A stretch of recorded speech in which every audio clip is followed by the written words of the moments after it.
Welcome back to AGORACOM Small Cap Breaking News, your daily go-to source for the best small cap headlines for over 65 million investors since 2007. Yeah, we've got some exciting news to cover today, some real market movers. So let's jump right in with Go Gold Resources. That's GGD on the TSX, GLGDF on the OTCQX. They just announced a pretty significant production increase at their Peril mine, a 36% jump. Yeah, a big jump.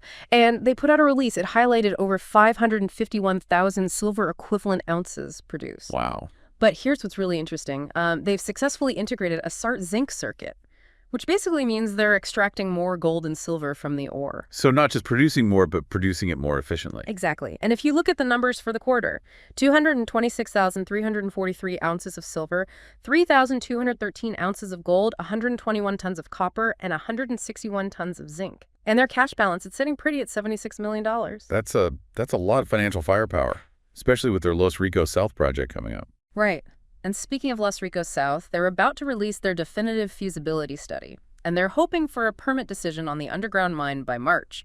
Plus, they're already in discussions for project financing. So things are moving fast, and investors definitely need to keep an eye on Go Gold. Absolutely. Now let's shift gears to Braille Energy Systems. That's BES on the TSX Venture. They just landed a pretty sweet deal with Enercare, a major Canadian home services provider. Huge deal for Braille. It gives them access to Enercare's entire distribution network for their Electrify home backup power system. Yeah, and their press release mentions specifically targeting homeowners who can't install those traditional backup systems. You know, think about people living in condos or apartments where space is at a premium, or maybe those who just can't afford the traditional systems. Braille's really tapping into a pretty big market here with this partnership. Now let's move on to Soma Gold Corp.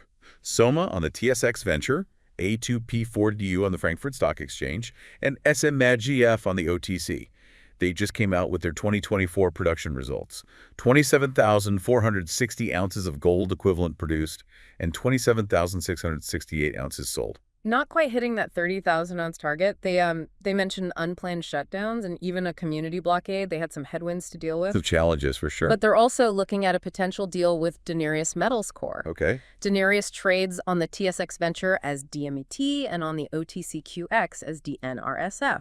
So they're talking about buying up to 200 tons per day of mineralized rock from Denarius. Interesting. And the deal would actually allow Soma to restart their El Limon mill, which has been on care and maintenance. So a chance to start generating some production and cash flow much sooner than expected. Exactly. You know, a bit of a silver lining there. Now, for something completely different, let's head over to the energy sector. TransCanada Gold Corp, TTG on the TSX Venture, TTGXF on the OTCQB. They just released their December oil production figures. Yep. And they're looking good. 5,376 barrels from their Lloydminster heavy oil wells, which is an average of 180 barrels per day gross, or 32.5 barrels net to the company. Putting them on track to hit their production targets. Oh, yeah. They've already surpassed the 90,000 barrel mark. And they've got some exciting plans for 2025. A new Sparky well planned for the spring, and potentially more wells later in the year. Ambitious. They did mention a blockage in their 823 well, Okay. but they're working on it. Okay, good. Yeah, they seem to be pretty confident they can get things back online quickly. And finally, let's talk critical minerals. Yeah. Canagold Resources Ltd, CCM on the TSX, CRCUF on the OTCQB, and C&A on the Frankfurt Stock Exchange. They've just announced a pretty significant discovery at their new Polaris Gold project. Antimony. Big news. Antimony. It's a critical mineral used in everything you can think of: defense, semiconductors, even solar panels. And global supplies, tight. Prices rising. And so this is a pretty valuable discovery for Canagold, and they're planning on incorporating antimony production alongside their existing gold plants. No delays. Smart move. And they're not starting from scratch either. They actually completed a metallurgical test program back in 2022 and achieved a 92% antimony recovery rate. Very impressive. Yeah.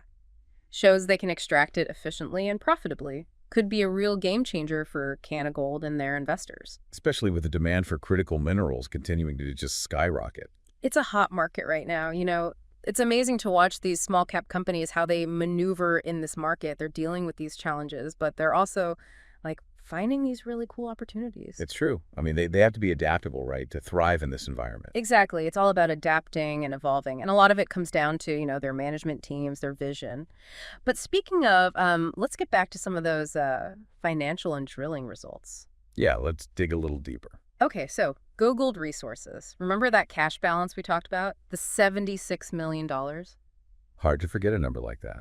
Well, their financials actually show that they're also generating positive cash flow from operations. And that's huge, right? For investors, I mean, because it means the company's bringing in more cash than it's spending. Yeah, it's a key metric. It's the lifeblood of any business, really. And it gives them the flexibility to, invest in growth, like they're doing with the Peril mine in Los Ricos South. It's a sign of a healthy company. All right, so Go Gold is looking good. What about TransCanada Gold Corp? They were talking about that multilateral drilling technique. Can you break that down a bit more? Sure. So it's all about efficiency, getting the most out of each well. Instead of drilling straight down, they drill horizontally, tapping into multiple pockets of oil. So they're essentially getting multiple wells for the price of one. Right. It's very cost effective, and it gives them a real edge in this market. Between that and their production numbers, I think they're definitely a company to watch. Now, Soma Gold Corp, their production was a little lower than they hoped, but that deal with Denarius Metals to acquire mineralized rock, that could really change things. Yeah, it's a smart move. Using their Elamon mill, which has been sitting idle, they could be generating revenue much sooner than anticipated. It's like finding a hidden treasure. It really is. And it shows how resourceful they are, adapting to the situation. Now, before we move on, you mentioned cash flow earlier. Can you explain why that's so important for investors? Some people might not be familiar with that term. Yeah, so cash flow is basically the money coming in and going out of the business. It's the actual cash. A company can have high revenue, even profit, but if the cash flow isn't positive, that's a red flag. You want to see them bringing in more cash than they're spending. So it's a more accurate picture of their financial health than just looking at, say, revenue alone. Exactly. It's the real deal. Okay, good to know. Now, let's finish up with Canagold Resources. That antimony discovery at their new Polaris Gold project. It seems like it could be huge, especially with how critical minerals are playing out right now. It's big. And antimony prices are going up. Demand is high. There are export restrictions from China. It's all contributing to a really interesting market. And Canagold wants to start producing antimony alongside their gold operations.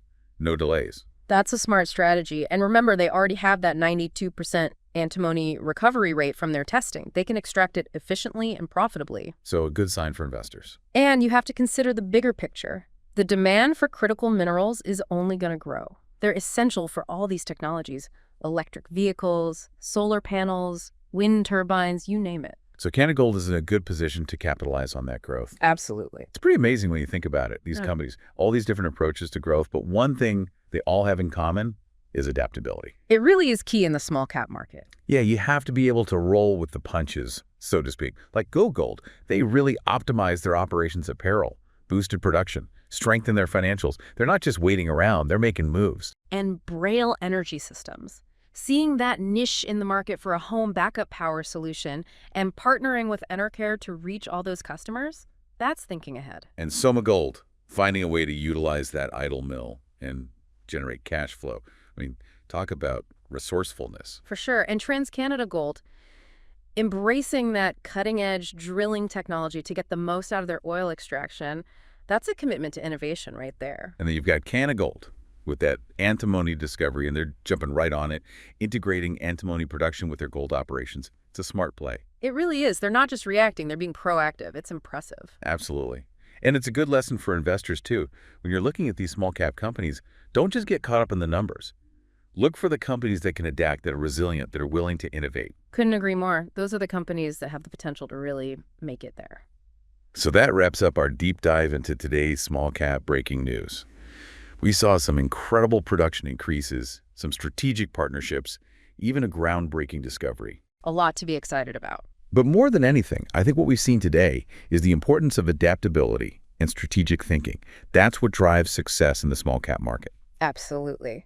And for all you investors out there, remember small caps can be incredibly rewarding, but there are risks too. Do your research, stay informed, and never invest more than you can afford to lose. Great advice. Thanks for joining us today. And until next time, happy investing.